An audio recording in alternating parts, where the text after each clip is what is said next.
Bonjour à tous, dans cette vidéo nous allons voir le rendu dans After Effects. Et donc pour pouvoir voir comment ça fonctionne, je vais créer une petite composition assez simplement à partir d'une image. Et je vous montrerai ainsi comment on peut effectuer un rendu d'une part avec le module par défaut de rendu de After Effects, mais aussi avec Adobe Media Encoder. Donc pour ce faire, je vais aller sur Internet. Et j'ai trouvé cette image en tapant fond d'écran LeBron James Dunk. Donc je vais travailler à partir de cette photo-là directement dans Photoshop pour préparer tous mes éléments. Donc une fois que je suis sur Photoshop, je peux ouvrir mon image et je vais en profiter pour faire une sélection en prenant l'outil Crop. Donc je fais une sélection, j'appuie sur Entrée pour valider et je vais aller sur File, Save As et je vais l'appeler underscore small entrée en JPEG. Je ne vais pas sauvegarder ça, donc je ferme. Et je vais maintenant me rendre sur Internet, sur un site qui permet de pouvoir faire du détourage très rapidement et de façon automatisée. Il s'appelle RemoveBG. Donc une fois que je suis arrivé sur le site RemoveBG, je peux uploader mon image. Je vais prendre celle-ci. Et vous voyez que c'est super rapide. Grâce à l'intelligence artificielle, il va me faire un détourage très rapidement de mon joueur. Voilà. Une fois que c'est fait, je peux faire un clic droit ici. J'enregistre l'image sous.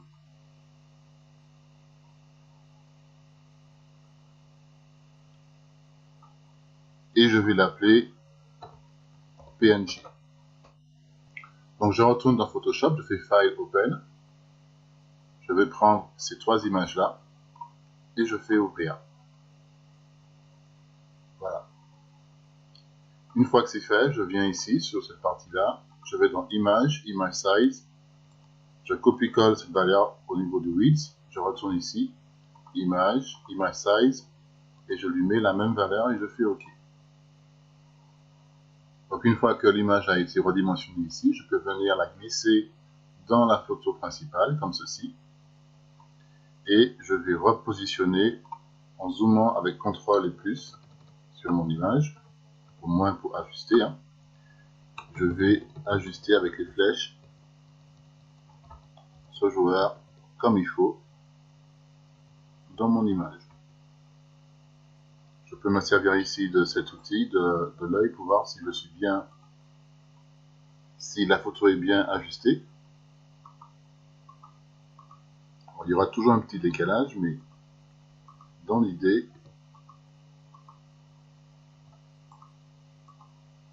je pense qu'on est plutôt pas mal. Donc maintenant, ce que je vais faire, c'est que je vais faire un CTRL- pour dézoomer un tout petit peu. Ici, je vais activer ce calcul-là. Je vais appuyer sur CTRL et je vais sélectionner ce joueur-là avec un clic gauche. Ça me permet de faire une sélection automatique de mon joueur. Et je vais aller sur Modify et je vais faire un Expand. Et là, je vais lui mettre 5 comme valeur. Vous voyez, ça me permet de pouvoir étendre ma sélection. Et grâce à ça, je peux maintenant masquer cette partie-là, aller sur Background et dans Edit, je vais chercher Fill. Avec le fil qui apparaît ici, je vais demander à Photoshop de remplacer les pixels qui sont à l'intérieur de ma sélection par le décor qui est ici. Il va essayer de trouver un compromis. Donc je laisse Content Aware ici et je fais OK. Il réfléchit et attention, il trouve le meilleur compromis qu'il puisse trouver par rapport à l'environnement ici et il me fait cette proposition qui me paraît pas mal. Donc on va laisser cet élément tel quel. Donc ça, je vais l'enregistrer sous Save As et je l'enregistre sous le nom de BG. Je fais enregistrer, OK. Donc maintenant, je dispose d'un élément avec un fond vide et d'un personnage qui a été détouré convenablement. On va passer maintenant sur After Effects. Donc une fois qu'on arrive dans After Effects, on va importer nos images. Donc je vais cliquer 2 fois dessus. Et je vais importer le fond que j'ai sauvegardé en JPEG.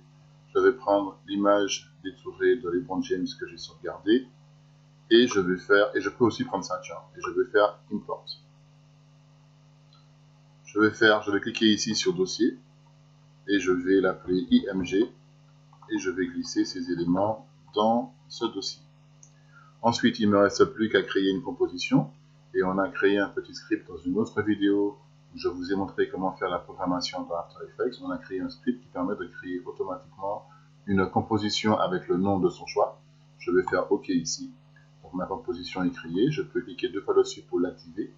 D'ailleurs, on aurait pu très bien mettre une fonction qui nous permette d'ouvrir automatiquement ici cette fenêtre et la rendre active avec donc, un liseré autour. Mais ça, c'est à vous de voir si vous avez envie d'aller plus loin dans la programmation dans After Effects. Et ensuite, je vais aller sur le dossier image et je vais importer, donc je vais glisser cette image de fond ici et l'image de LeBron James à ce niveau-là. À la limite, je n'ai pas vraiment besoin de cette image de référence, mais je peux la mettre simplement pour vous montrer que si jamais je mets cette image de référence ici et que je n'ai pas envie qu'elle soit calculée lors du rendu, je peux faire un clic droit et je peux lui demander à ce que cette image soit un guide layer. Le guide layer ici, vous voyez qu'on a une petite icône qui apparaît à ce niveau-là. C'est pour signifier à After Effects que cette image ne sera pas visible lors de l'étape du rendu. Donc je peux la mettre ici en bas et la verrouiller, comme ça je suis sûr que je ne vais pas la bouger. Et cette image qui me sert d'image de fond, eh bien, je vais appuyer sur la touche T pour avoir accès à l'opacité et baisser très légèrement cette valeur. Je vais la verrouiller aussi puisque je sais que je ne vais pas vraiment toucher à cette image. Et l'idée, c'est que je vais essayer de faire une animation toute simple au niveau de mon personnage pour l'animer. D'accord? Donc, je peux remettre l'image à ce niveau-là puisqu'on sait que c'est à ce niveau-là qu'on a caché le personnage. Donc, on pourra voir qu'il y a des géométries qui ne sont pas vraiment correctes au niveau de la photo. Et l'idée, c'est que je vais appuyer ensuite sur P. On va faire une animation toute simple, où je vais poser une première clé d'animation ici. On va partir du principe que l'animation commence telle qu'elle sur cette image-là. Et sur 3 secondes, avec CTRL et flèche vers l'arrière, je peux revenir d'une frame. Eh bien, je vais le faire bouger très légèrement de cette façon-là. Il va avancer très légèrement vers l'avant, comme ça. Ok? Donc, si j'appuie sur 0, on voit que le mouvement est très très lent. Donc, je regarde l'animation au niveau du timing. Ça me donne ça. Ok? Donc, je vais rester sur une animation de type linéaire parce que je n'ai pas besoin de montrer que ça accélère ou autre. Et je n'ai pas non plus envie que ça aille trop vite. Une chose que je peux faire au niveau de l'animation, c'est que je peux utiliser le Puppet Tool pour animer cette partie du bras ici de mon personnage. Donc je vais prendre l'outil Puppet Tool, je vais cliquer sur mon personnage ici, et je vais lui mettre, alors déjà j'aurais pas dû mettre le point ici, donc je vais faire Edit, Undo, et je vais reprendre le Puppet Tool, et je vais faire bien attention de mettre un Puppet Pin ici, et un à ce niveau-là. Vous voyez, hein, si jamais on zoome, on voit que le mesh ne va pas très très loin au niveau de l'interprétation. Donc je peux gérer ça en donnant un peu plus de densité, mais pour l'instant je vais rester à ce niveau-là. Je vais mettre un puppet ici, un puppet pin ici, un sur ce bras-là, un ici, allez, un ici, et puis un au niveau du pied, et un au niveau de ce pied-là. Alors je ne vais pas en mettre trop parce que sinon après ça va être compliqué pour animer tout ça. Mais je vous rappelle que lorsque vous créez des Puppet Pins, ils vous posent déjà des clés d'animation automatiquement. Donc je peux aller à ce niveau-là. J'appuie sur Shift pour magnétiser ici le curseur de temps. Et là, je vais partir du principe qu'il a cette position-là à l'arrivée. Donc si j'appuie sur U, j'ai accès à toutes mes clés. Donc je vais les sélectionner ici. Et je vais faire un CTRL-C, CTRL-V. Donc du coup, elles apparaissent ici. Oups, je crois que j'ai pris... j'ai dû prendre la position aussi, j'aurais pas dû faire ça. Donc je vais faire un CTRL Z et je vais prendre uniquement que c'est là. Finalement, je vais cliquer ici, comme ceci, de façon à ce que je conserve la position de mon personnage. Et l'idée, c'est que quand on va revenir ici, eh bien, je vais prendre uniquement, donc je réactive l'outil Puppet Pin et je vais déplacer très légèrement le bras comme ceci. D'accord? Pas de beaucoup. Donc, d'où l'utilité d'avoir ici l'image de référence. Je vais déplacer très légèrement aussi cette partie-là. Alors, à la limite, je vais prendre les deux éléments ensemble avec Shift. Et je vais déplacer très légèrement ça ici. Voilà. Le bras, on va le baisser. Le bras, hein, pas le bron. Hein. Donc, le bras de LeBron James, on va le déplacer très légèrement ici. Allez, on va lui demander de se pencher un tout petit peu comme ça aussi, histoire qu'il ait un peu de mouvement. Ça, on va le faire bouger aussi. Et les pieds, on va prendre ces deux éléments-là et on va les recourber un tout petit peu comme ça. Ok, donc comme ça, on aura un petit peu de magie au niveau de l'animation. On va voir ce que ça donne très rapidement. Donc lui, je vais le remettre à 100%. Bien évidemment, il faut enlever le cadenas ici. Et je vais appuyer sur 0 pour faire une preview. Donc vous voyez comment on peut, avec l'outil Puppet Tool, animer aussi une photo assez rapidement. Et grâce à Photoshop, on enlève les personnages du décor. Et grâce à Remove BG, on peut avoir un détourage parfait. Et ainsi faire une animation sympa dans After Effects. Donc maintenant, je vais écrire du texte ici. Je vais taper LeBron James.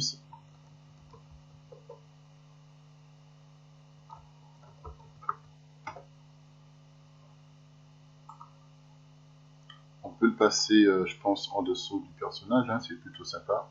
On va agrandir au maximum cette police, puisqu'il s'agit quand même de la star LeBron James. On va ici mettre ça en régular, peut-être. Voilà. Et puis on va faire en sorte que tout ça soit un petit peu espacé. Hein. Voilà.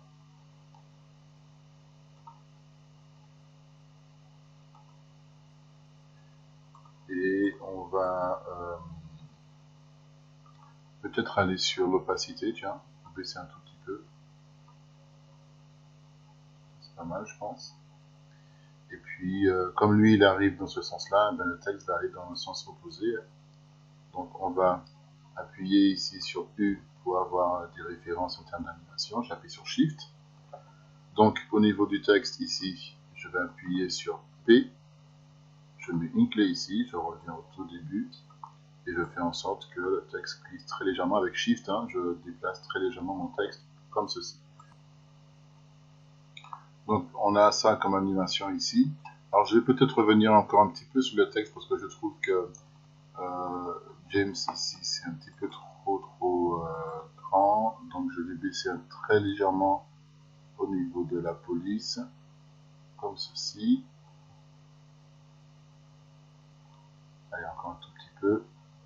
Je vais enlever ça, hein, voilà. Et je vais lui demander de remonter très légèrement à ce niveau-là.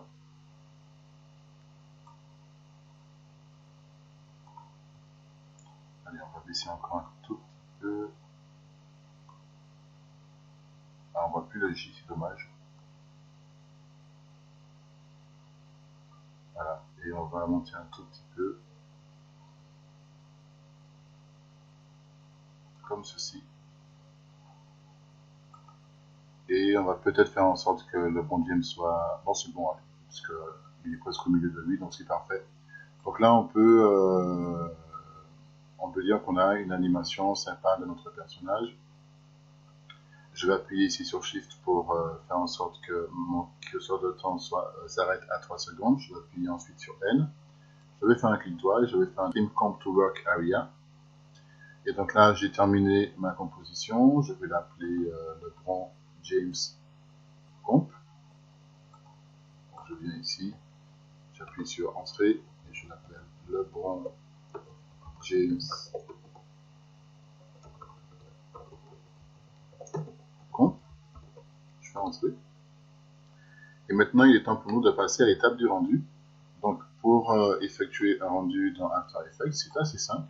Il suffit de sélectionner votre composition et d'appuyer sur CTRL M. Donc, il nous a ouvert ici le Render Queue avec LeBron James comme nom de vidéo à sortir pour notre projet. Je vais venir ici et je vais sauvegarder ce dossier, cette vidéo dans mon dossier rendu ici. Je vais faire enregistrer. Donc, je sais maintenant dans quel dossier va apparaître ce rendu. Si je vais sur le Output Module, j'ai la possibilité, quand je clique sur Lossless ici, de choisir le format vidéo. En l'occurrence, je vais me mettre en QuickTime, par exemple. Et je peux aller dans les formats options ici pour lui demander de me choisir un codec afin que ma vidéo ne soit pas trop grande. Alors là, je n'ai pas de codec, donc pour l'instant, si je reste sur animation, ça va être très très lourd comme vidéo. Donc je vais plutôt revenir sur AVI. On va voir si j'ai des codecs pour l'AVI. Je n'ai aucun codec pour l'AVI, donc c'est pas grave. On va rester avec les paramètres par défaut. Et je vais faire OK. Normalement, vous devriez avoir des codecs ici, H264, qui est le meilleur codec et qui est d'ailleurs celui que je vous propose d'utiliser pour vos rendus vidéo afin de ne pas avoir une vidéo qui pèse plus de 1 giga. D'accord, ça c'est quand même une aberration. En l'occurrence, c'est ce qui va m'arriver ici. Donc, ce que j'aurais dû faire, c'est télécharger des codecs et ensuite les utiliser à ce niveau-là. Donc, une fois que c'est fait, eh bien, je n'ai plus qu'à appuyer sur le petit bouton rendu et ça me lancera le rendu de ma composition. Alors, je vais lancer le rendu. Et vous voyez qu'une fois que le rendu est terminé, eh bien, cet élément, il n'est plus actif, il est tout gris. Et si j'appuie sur CTRL D, eh j'ai la possibilité de le réactiver et de redéfinir une nouvelle sortie pour mon élément. Je peux aussi faire avec un seul rendu ici, plusieurs sorties en appuyant sur le petit plus ici et choisir un nouveau nom et un nouveau format si je veux. Je peux supprimer aussi si je veux cette partie-là. Je peux lui dire que ok, cette partie-là était très bien, ça m'allait très bien en termes de paramètres et de presets de rendu. Donc je peux faire un CTRL D ici. Et puis au niveau du custom, là, du output module, je peux venir sur la petite flèche et faire un template, donc un modèle de base que je peux nommer et que je peux sauvegarder et réutiliser après par la suite. Ça apparaîtra ici dans ces éléments. Donc si par exemple je viens ici et que je l'appelle iMac, je fais OK, vous verrez que c'est par défaut ce petit module de rendu qui va se rendre pour moi.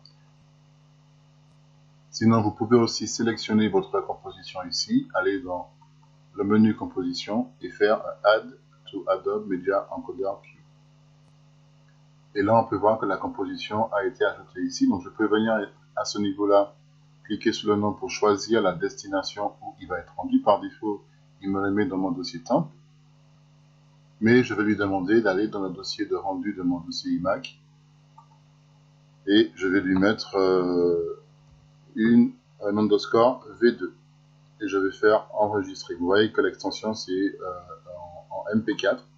Parce qu'ici, on dispose du codec H264. Si je viens ici, je vois que j'ai plusieurs codecs qui me sont proposés. Et c'est pour ça que moi, je vous encourage très fortement à utiliser Adobe Media Encoder pour le calcul de vos vidéos. Le format H264 permet d'avoir une bonne qualité et une vidéo qui ne pèse pas plus de 2 Go. Donc, passez vraiment par Adobe Media Encoder, c'est très très conseillé. Et vous avez tout simplement ensuite à cliquer sur le petit bouton Play ici.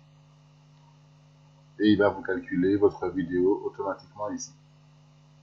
Donc une fois que le rendu est fini, on peut sortir d'Adobe Media Encoder et venir ensuite dans le dossier de rendu pour comparer nos deux vidéos. Donc d'un côté, on a une vidéo qui n'a pas eu de codec et qui fait 450 MO et une autre qui fait 3 MO.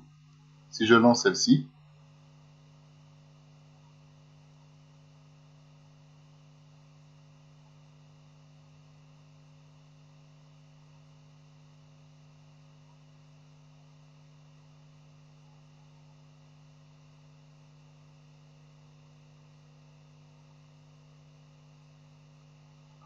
On peut voir que sur ma vieille machine, le rendu n'est pas très fluide, hein, parce que voilà, c'est un petit peu lourd. Mais par contre,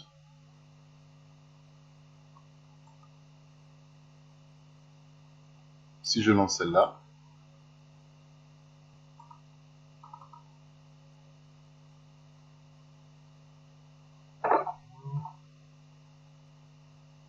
je peux voir que le rendu est du coup beaucoup plus fluide. Et la qualité est toujours parfaite.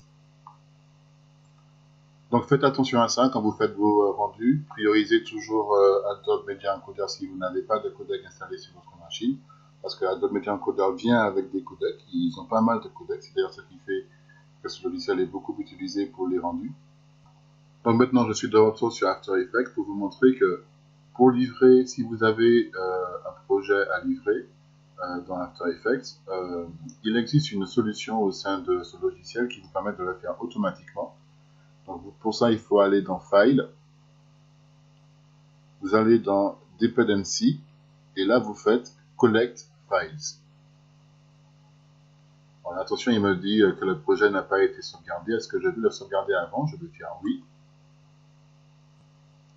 Donc j'ai sauvegardé mon projet, et là, il m'ouvre cette fenêtre.